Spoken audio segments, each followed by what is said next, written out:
श्रीमन्महागणाधिपतये नमः। लक्ष्मीनारायणाभ्यां नमः। उमामहेश्वराभ्यां नमः। वाणीहिरण्यगर्भाभ्यां नमः। शचीपुरन्दराभ्यां नमः। मातापितृचरणकमलेभ्यो नमः। इष्टदेवताभ्यो नमः। कुलदेवताभ्यो नमः। ग्रामदेवताभ्यो नमः। स्थानदेवताभ्यो नमः। वास्तुदेवताभ्यो नमः। सर्वेभ्यो देवेभ्यो नमः। सर्वेभ्यो ब्राह्मणेभ्यो नमः। श्री गुरुचरणकमलेभ्यो नमः। ओम सिद्धिबुद्धिसहिताय श्रीमन्महागणाधिपतये नमः। भरत जी प्रभु श्री रामचंद्र जी से कहते हैं कि देव एक बिनती सुनि मोरी, उचित होई तस करब बहोरी। कि हे देव, हे नाथ, आप मेरी एक विनती सुनकर अब फिर जैसा उचित हो वैसा ही कीजिए। और विनती करते हैं कि तिलक समाज साज सबुआना, करिय सुफल प्रभु जव मनुमाना। कि राज तिलक की सब सामग्री सजाकर लाई गई है। अवध से, अयोध्या से राज तिलक की सारी सामग्री सजाकर लाई गई है। जो प्रभु का मन माने तो उसे सफल कीजिए, उसका उपयोग कीजिए। सानुज पठई मोहि बन, कीजिए सब ही सनात। न तरु फेरी है बंधु दो, नाथ चलो मैं साथ। भरत जी कहते हैं कि छोटे भाई शत्रुघ्न समेत मुझे वन भेज दीजिए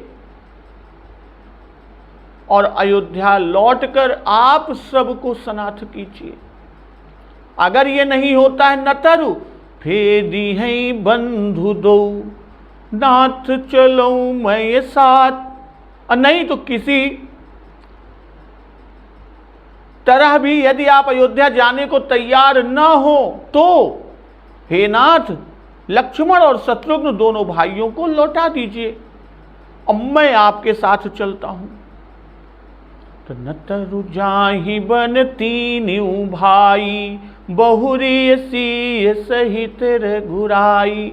ये भी अगर नहीं मंजूर, ये भी आप अस्वीकार करते हैं, आपके मन का नहीं, तो हम तीनों भाई वन चले जाएं। और हे श्री रघुनाथ जी, आप श्री सीता सहित अयोध्या को लौट जाइए। तो भरत जी अनेक प्रस्ताव प्रभु के सम्मुख रख रहे हैं और फिर कहते हैं कि जेहि विधि प्रभु प्रसन्न मन होई, करुणा सागर कीजिए सोई। हे दया सागर, जिस प्रकार से प्रभु का मन प्रसन्न हो वही कीजिए। भरत जी कहते हैं कि हे देव, आपने तो सारा भार, सारी जिम्मेदारी मुझ पर रख दिया। देव दीन सब मोहि अभारू, अमोरे नीति न धर्म विचारू। पर मुझ में न तो नीति का विचार न धर्म का, मैं तो अपने स्वार्थ के लिए सब बातें कह रहा हूं। कहूं वचन सब स्वार्थ हेतु। इस तरह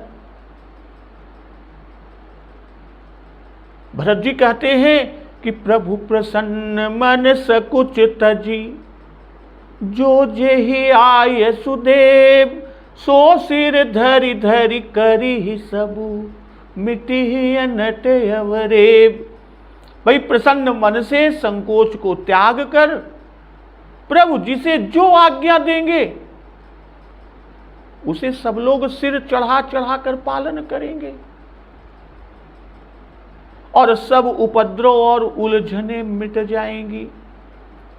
अब भरत जी के इन वचनों को सुनकर कि भरत बचन सुचि सुनि सुर हर से, साधु सराही सुमन सुर बर से। भाई, भरत जी ने जो ये वचन कहे तो भरत जी के इन पवित्र वचनों को सुनकर देवता हर्षित हुए और साधु साधु कहकर साधु सराहि सुमन सुरबर से, साधु साधु कहकर सराहना करते हुए देवताओं ने फूल बरसाए। तो असमंजस बस अवध निवासी, प्रमुदित मन तापस बनवासी।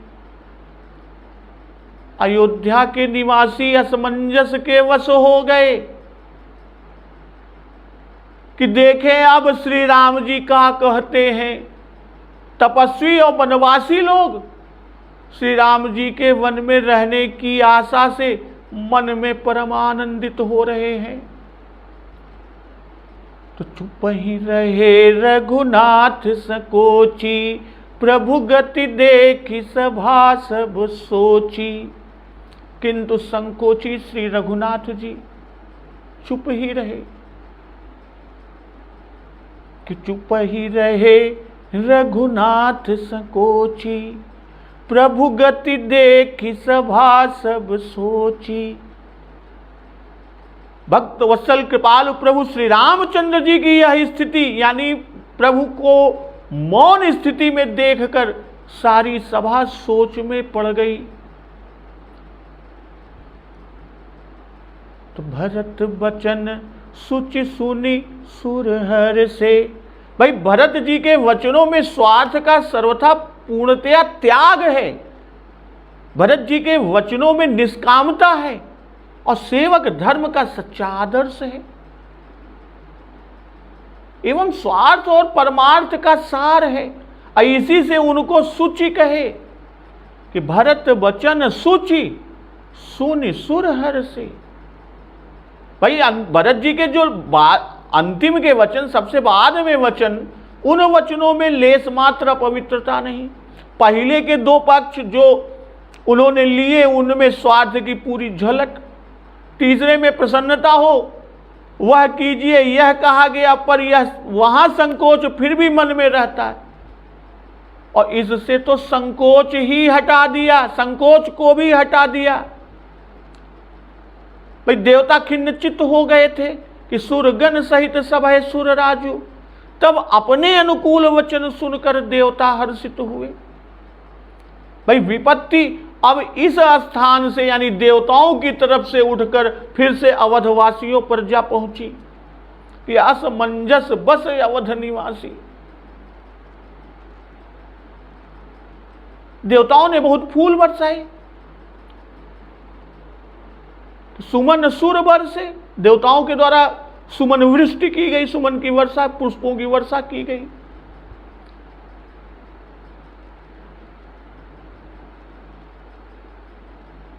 तो फूल बरसाकर देवता अपने हर्ष को प्रकट कर रहे हैं। उन्हें हर्ष क्यों है, फूल क्यों बरसाए? क्योंकि देवताओं के स्वार्थ की सिद्धि हुई। भाई देवताओं के स्वार्थ की सिद्धि हुई, इसलिए प्रसन्न हुए और प्रसन्न होकर फूल बरसाए। अब फिर भरत जी की शरण गए थे, कार्य सिद्ध हुआ, इसलिए बहुत फूल बरसाकर पूजा और सेवा जनाकर प्रकट कर रहे हैं, सेवा को दर्शा रहे हैं कि बरसहि सुमन जनावहि सेवा। और यहां कहते हैं कि साधु सराहि सुमन सुर बरसे।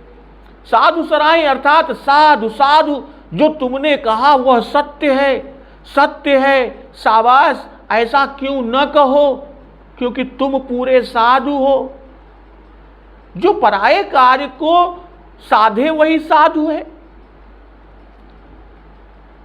भरत जी के लिए कह रहे हैं कि तुमने स्वार्थ का त्याग करके हम सबों का स्वार्थ साधा, और यही सत्पुरुषों का धर्म है।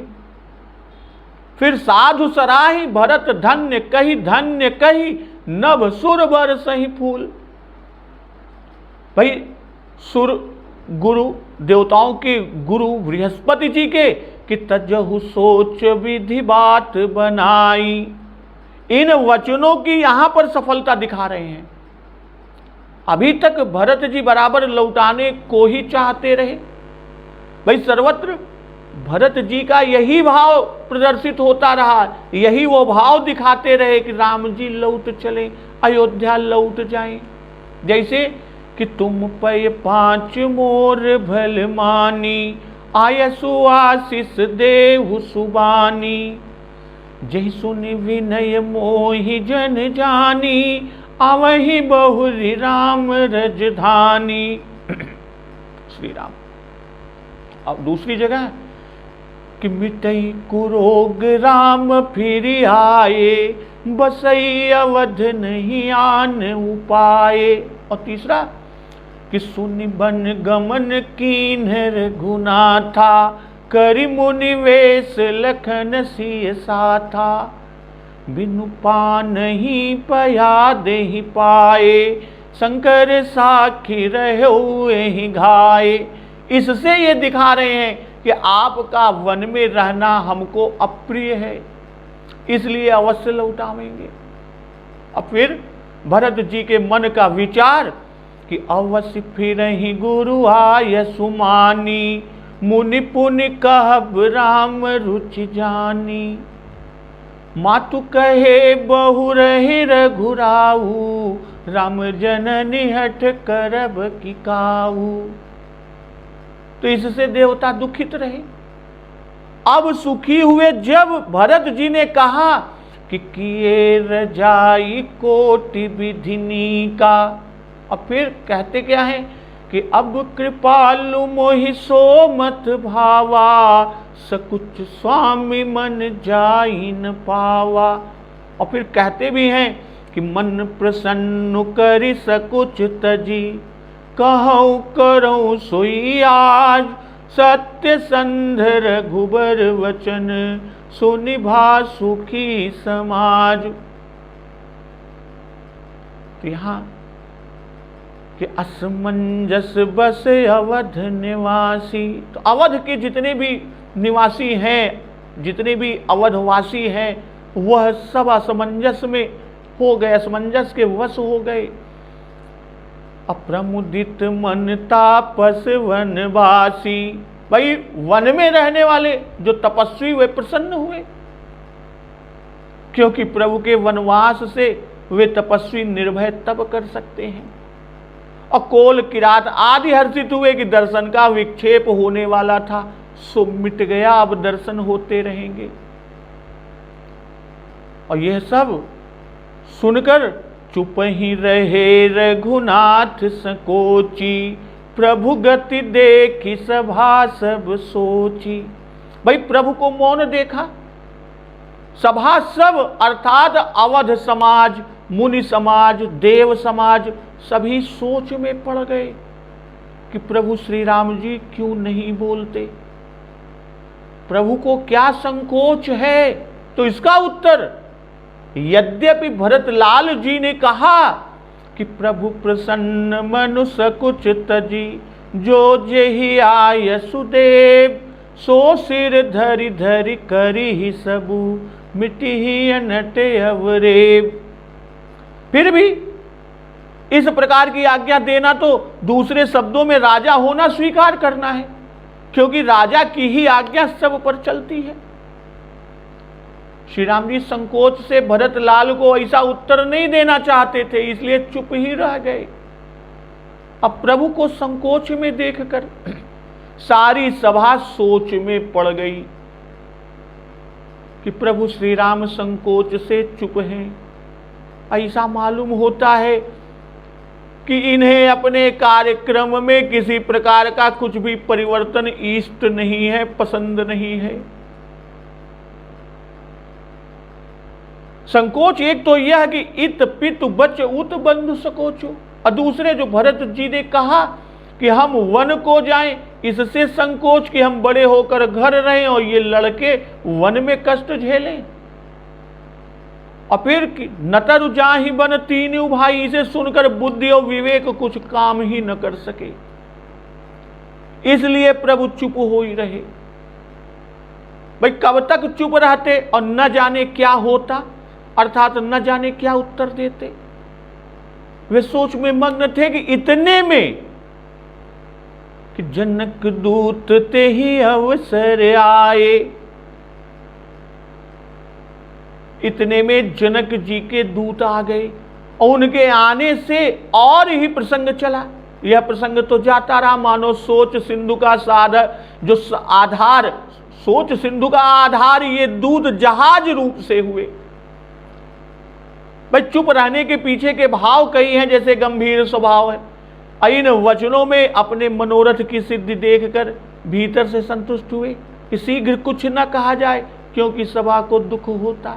तीसरा भाव, अंतर्यामी है, जानते हैं कि राजा जनक जी भी आ रहे हैं, और यदि अभी कहकर इनको विदा कर दे तो उचित ना होगा।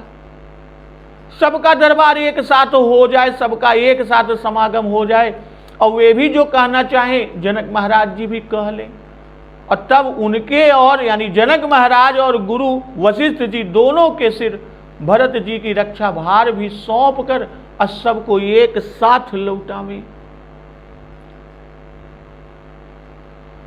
तो अगर यहां के इस समागम को हम देखें तो इस पुण्य समाज के प्रभाव से चित्रकूट की रमणीयता में पवित्रता भी मिल गई। चित्रकूट रमणीय तो है, उसकी रमणीयता, और उसमें पवित्रता भी मिल गई। भाई उस समाज के भीतर नीति, स्नेह, शील, विनय, त्याग आदि के संघर्ष से जो धर्म की ज्योति फूटी, उससे आसपास का सारा प्रदेश जगमगा उठा। उसकी मधुर स्मृति से आज भी वनस्थली परम पवित्र है, आज भी वनस्थली परम पवित्र है। चित्रकूट की उस सभा की कार्यवाही क्या थी? धर्म के एक एक अंग की पूर्ण और मनोहर अभिव्यक्ति थी। श्री रामचरितमानस में यह सभा एक आध्यात्मिक घटना है। धर्म के इतने स्वरूपों की एक साथ योजना, हृदय की इतनी उदात्त वृत्तियों की एक साथ उद्भावना तुलसी जी के ही विशाल मानस में संभव थी। यह संभावना उस समाज के भीतर बहुत से भिन्न भिन्न वर्गों के समावेश द्वारा संगठित की गई। भाई राजा, प्रजा, गुरु, शिष्य, भाई और भाई, माता, पुत्री, पिता, पुत्री, ससुर, जामात्री, सास, बहू, छत्री, ब्राह्मण और अन्य सभ्य और असभ्य के परस्पर व्यवहारों का उपस्थित प्रसंग के धर्म गांभीर्य और भावोत्कर्ष के कारण अत्यंत मनोहर रूप प्रस्फुटित हुआ। धर्म के स्वरूप को देखकर सब मोहित हो गए। क्या नागरिक, क्या ग्रामीण, क्या जंगली, भारतीय शिष्टता और सभ्यता का चित्र यदि कहीं देखना हो तो इस राज समाज में देखिए, जो इस समय चित्रकूट में उपस्थित है। कैसी परिष्कृत भाषा में, कैसी प्रवचन पटुता के साथ प्रस्ताव उपस्थित होते हैं, किस गंभीरता और शिष्टता के साथ बात का उत्तर दिया जाता है, छोटे और बड़े की मर्यादा का किस सरसता के साथ पालन होता है। सबकी इच्छा है कि राम अयोध्या को लौटे, पर उनके स्थान पर भरत वन को जाएं, यह इच्छा भरत को छोड़ शायद ही और किसी के मन में हो। अपनी प्रबल इच्छाओं को लिए हुए लोग सभा में बैठते हैं, पर वहां बैठते ही, सभा में बैठते ही धर्म के स्थिर और गंभीर स्वरूप के सामने उन सबकी व्यक्तिगत इच्छाओं का कहीं कोई पता ही नहीं रह जाता। राजा के सत्य पालन से जो गौरव राजा और प्रजा दोनों को प्राप्त होता दिखाई दे रहा है, उसे खंडित देखना नहीं चाहते। जनक जी, वशिष्ठ जी, विश्वामित्र जी आदि धर्म तत्व के पारदर्शी जो कुछ निश्चय कर दे उसे वे कलेजे पर पत्थर रखकर मानने को तैयार हो जाते हैं। इस प्रसंग में चित्रकूट प्रसंग में परिवार और समाज की ऊंची नीची श्रेणियों के बीच कितने संबंधियों का उत्कर्ष दिखाई पड़ता है। अब यहां पर देखिए, राजा और प्रजा का संबंध लीजिए। अयोध्या की सारी प्रजा अपना सारा काम धाम काम धंधा छोड़ भरत जी के पीछे पीछे राम जी के प्रेम में उन्हीं के समान मगन चली आ रही है। और चित्रकूट में राम जी के दर्शन से आह्लादित होकर चाहती हैं कि 14 वर्ष यही काट दें। दूसरा कि भरत का अपने बड़े भाई के प्रति जो अलौकिक स्नेह और भक्ति भाव यहां से झलकता वहां तक झलकता है, वह तो सबका आधार ही है। ऋषि और आचार्यों के सम्मुख प्रगल्भता प्रकट होने से या प्रगल्भता के प्रकट होने के भय से भरत और राम अपना मत प्रकट करते सकुचा रहे हैं। कैसा रूप है। प्रभु श्री राम सब माताओं से जिस प्रकार प्रेम भाव से मिले, वह प्रभु की शिष्टता का ही सूचक नहीं, उनके अंतःकरण की कोमलता और शुद्धता भी प्रकट करता है। और वहीं विवाहिता कन्या को पति की अनुगामिनी देख जनक जो यह हर्ष प्रकट करते हैं कि पुत्र पवित्र किए कुल दो, सुजस धवल जग कह सबको। तो वह धर्म भाव पर मुग्ध होकर ही कहे। भरत और राम जी दोनों जनक को पिता के स्थान पर कहकर सब भार जनक जी पर ही छोड़ते हैं। माता सीता जी अपने पिता के डेरे पर जाकर माता के पास बैठी है। इतने में रात हो जाती है और वे असमंजस में पड़ती हैं कि कहत न सीय सकुचि मन माही, इहां बसव रजनी भल नाही। भाई पति तपस्वी के वेश में भूसैया पर रात काटे और पत्नी उनसे अलग राजसी ठाठ बाट के बीच रहे, यही असमंजस की बात है। जब से कौशल्या आदि आई है तब से सीता बराबर उनकी सेवा में लगी रहती है।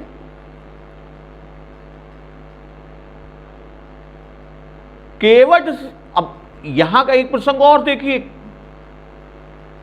भरत का प्रभु श्री राम को मनाने का जो प्रसंग है कि केवट के दूर से ऋषि को प्रणाम करने और ऋषि के उसे आलिंगन करने में जो उभय पक्ष यानी दोनों पक्ष का व्यवहार सौष्ठव प्रकाशित हो रहा है। अन्य कोल किरातों के प्रति सबका कैसा मृदुल और सुशील व्यवहार है। तो यह चित्रकूट के राज जो एक सभा बैठी है, वहां का दृश्य किस तरह से बाबा गोस्वामी तुलसीदास जी ने प्रदर्शित किया, किस तरह दर्शाया है। और प्रभु श्री राम चंद्र जी चुप ही रहे रघुनाथ सकोची, प्रभु गति देख सभा सब सोची। इतने में जनक दूत ते ही अवसर आए, मुनि वशिष्ठ सुनि बेगी बुलाए। भाई उसी समय श्री जनक महाराज जी के दूत आए। श्री वशिष्ठ मुनि जी ने सुनकर उनको तुरंत वहां बुला लिया। तो करि प्रणाम तिन्हि राम निहारे, वे सुदेख भय निपट दुखारे। दूतों ने प्रणाम करके श्री राम जी को देखा तो प्रभु का मुनिवेश देखकर वे दूत अत्यंत दुखी हो गए। दूतन मुनि बर बूझी बाता, कहु विदेह भूप कुशलाता।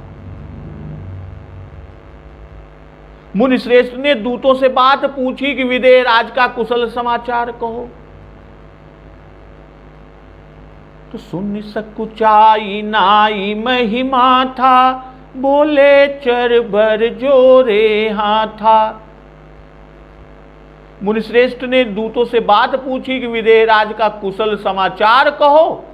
और कुशल प्रश्न सुनकर सकुचाकर दूत पृथ्वी पर माथा नवाकर हाथ जोड़े हुए श्रेष्ठ दूत बोले, स्वामिन क्या कि बुझब राउर सादर साई, कुशल हेतु शोभयऊ गोसाई। कि हे स्वामिन, आपका सादर पूछना ही हे गोसाई कुशल का कारण हो गया।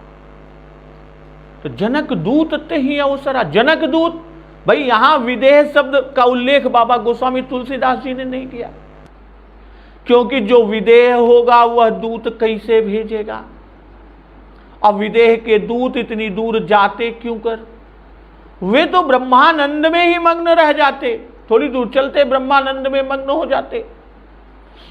इससे यह भी प्रारंभ में ही बता दिया कि जनक महाराज भी वनवास सुनकर दुखी हुए हैं।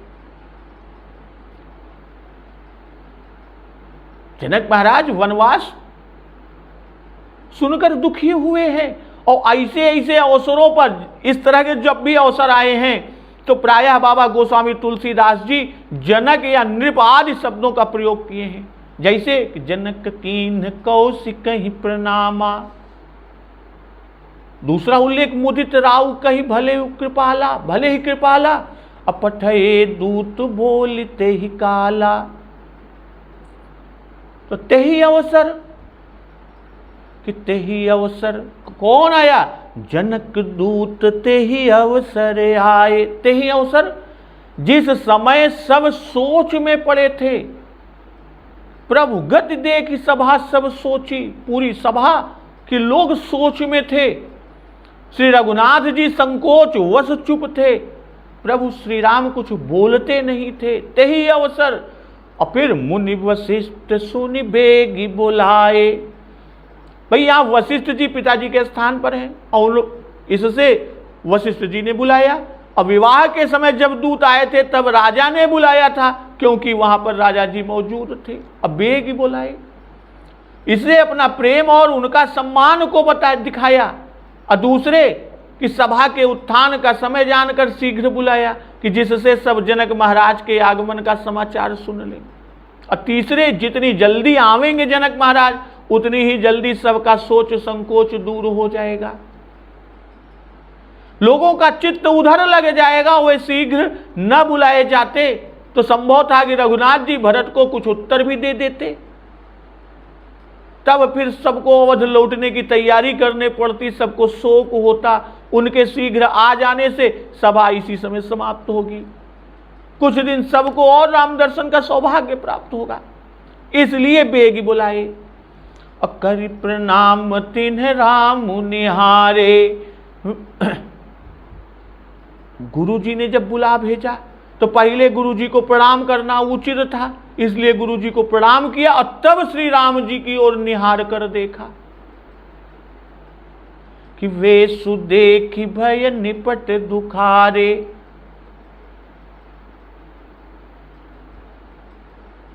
कहने का भाव व्यवस्था तो सुन चुके थे, अब उनको देखा। और दूसरे वह मूर्ति ही ऐसी कि एक बार देखा या सुना हो तो देखने की लालसा ही रहती।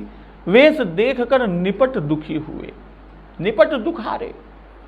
क्योंकि विवाह के समय जब प्रभु श्री राम जी जनकपुर गए थे, मिथिला नगरी, तो विवाह के बाद आज ही पहली बार देखे। और कहाँ तो वह मिथिला नगरी में दूल्हा रूप की व्याह साज सब साजे का दर्शन, और कहाँ उन्हीं आंखों आज तपस्वी वेश वलकल वस्त्र यह सब धारण किए देखा। तो सुन सकुचाई नाई महिमा था, बोले चरबर जोरे हाथा। भाई दूत क्यों सकुचा गए? भाई अवध में ऐसा अनर्थ हुआ, हम कैसे कहें कि विदेह का कल्याण है, वे सकुशल है। भाई उत्साह का समय हो तो कुशल कहें, भाई यह समय तो कुशल का नहीं है। यह समझ सिर नीचे कर लिया। अदूत मुनि के कुशल प्रश्न को व्यंग समझ कर सकुचे। व्यंग यह कि जिस विपत्ति में संसार विकल हो गया और उसमें वे क्यों विकल होने लगे, देही होते तो वे भी समधियाने की इस घोर अनर्थ और आपत्ति को सुनकर जनक महाराज व्याकुल हो तुरंत दौड़े आते। विदेही हैं, देहाध्यास रहित हैं, जनक जी पर इसका क्या प्रभाव पड़ सकता, इसलिए वे तो अवश्य ही कुशल होंगे। और फिर विदेह का भाव कि उनकी सारी प्रजा ही विदेही है, अब विदेही का किसी पर ममत्व तो कैसा, तो इसी से ऐसे अनर्थ में कोई भी मनुष्य ना आया। ऐसी भाव को कि गुरु ने पूछा कि विदेह की कुशल कहो, अर्थात वे मजे में है ना। भाई कोई आता है तो यही तो पूछते हैं भैया और सब मजे में हैं, तो वैसे गुरु जी ने पूछा कि विदेह जी मजे में हैं। अवध में इतना बड़ा कठोरता का विभत्स तांडव हो गया, तांडव नृत्य हो गया, और उन्हें खबर क्यों हुई होगी? भाई गूढ़ व्यंग की वे सती विदेह हैं, संसार की उन्हें खबर ही नहीं, इसी से तो जामाता की भी खबर न ली। भाई नृप मृत्यु, राम वनवास, अवध शोक का घर, ऐसे में विदेह का कुशल कैसे कहे? और यदि मुनि से कहें कि आपका प्रश्न ही अनुचित तो ढिठाई है, और यदि चुप रहे तो गुरु की अवज्ञा, इसलिए संकोचवश हो गए। तो प्रश्न में व्यंग समझ गए, इसलिए वर विशेषण दिया, बड़े चतुर हैं, बुद्धिमान हैं।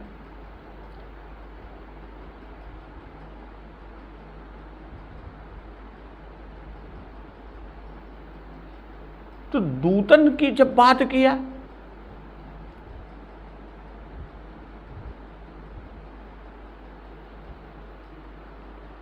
भाई दूतों के आते ही मुनि जी ने विदेहराज की कुशल पूछी। दूतन मुनि बर बूझी बाता, कहू विदेह भूप कुशलाता। असुन सकुचाई नाई महिमा था, बोले चरबर जोरे हाथा। कि दूतों के आते ही मुनि जी ने विदेहराज की कुशल पूछी। इतने दिनों तक जनकपुर में ऐसी अनर्थकारी घटना होने का या होने पर भी किसी का ना आना, और आज ढूंढते हुए दूतों का चित्रकूट आना समझकर मुनि जी को जनक जी के विषय में शंका हो गई, इसलिए उन्हें जल्दी से बुलवाया और आते ही विदेहराज की कुशल पूछी। यह कि मुनि जी भली भांति जानते हैं कि जनक जी के विदेहत्व का कारण राम प्रेम है।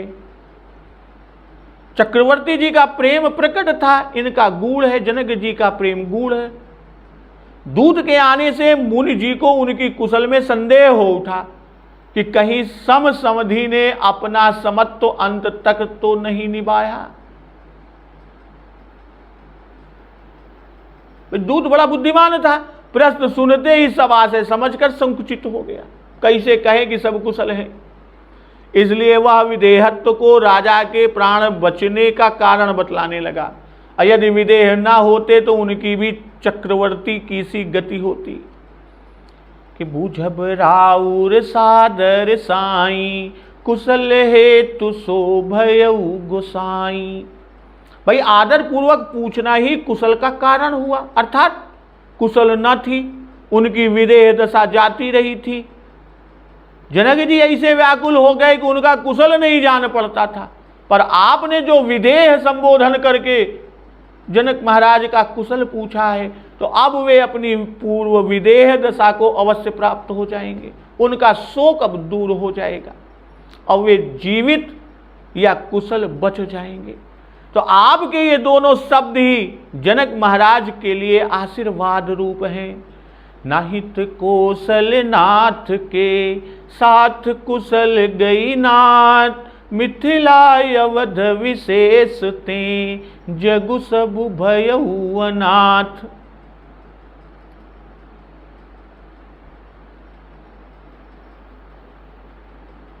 दूत कह रहे हैं कि नहीं तो हे नाथ, कुशल तो कौशल देश के स्वामी श्री दशरथ महाराज जी के साथ ही चली गई, सारा जगत ही अनाथ हो गया। जनकपुर और अवध तो विशेष रूप से अनाथ हो गए। नाहित कौशल नाथ के साथ कुशल गई नाथ। भाई कौशल नाथ में गूढ़ भाव यह भी है कि कुशल के नाथ ही ना रहे तब कुशल कैसी। यदि आज हमारे राजा विदेह न होते तो शोक से आज संसार में कुशल का अभाव ही हो जाता। कुशल तो कौशलेश दशरथ जी के साथ इस लोक को छोड़ सुर लोक को चली गई, तब किसी की कुशल कैसे हो सकती है। कहने का भाव, अब तो कुशल को इंद्र आदि देवताओं के लिए दशरथ जी साथ लेकर गए हैं और उन्हीं की कुशल होगी, संसार में किसी की कुशल नहीं। क्यों? क्योंकि कुशल पदार्थ ही यहां से चला गया जिससे सबकी कुशल होती। तो दशरथ मरण से साधारणतया तो संसार भर अनाथ हो गया, पर मिथिला और अवध तो विशेष रूप से अनाथ हो गए। जनकपुर के दूत हैं, इसी से चतुराई से मिथिला को पहले कहा, अर्थात पहले मिथिला ही अनाथ हुई, अवध से अधिक शोक मिथिला में छा रहा। तो यहां से वहां किसी प्रकार शोक कम नहीं है। अब दूत आगे क्या कहता है, मिथिला नरेश जनक महाराज आते हैं, क्या परिदृश्य होता है, इस प्रसंग का श्रवण अमृत रसपान हम लोग अगले दिवस की कथा में रसपान करेंगे। तो एक बार जोर से बोलिए, सियावर रामचंद्र की जय, पवन सुत हनुमान की जय, जगत जननी मां जगदम्बा की जय, गुरुदेव भगवान की जय, उमापति महादेव की जय। जय श्री राम।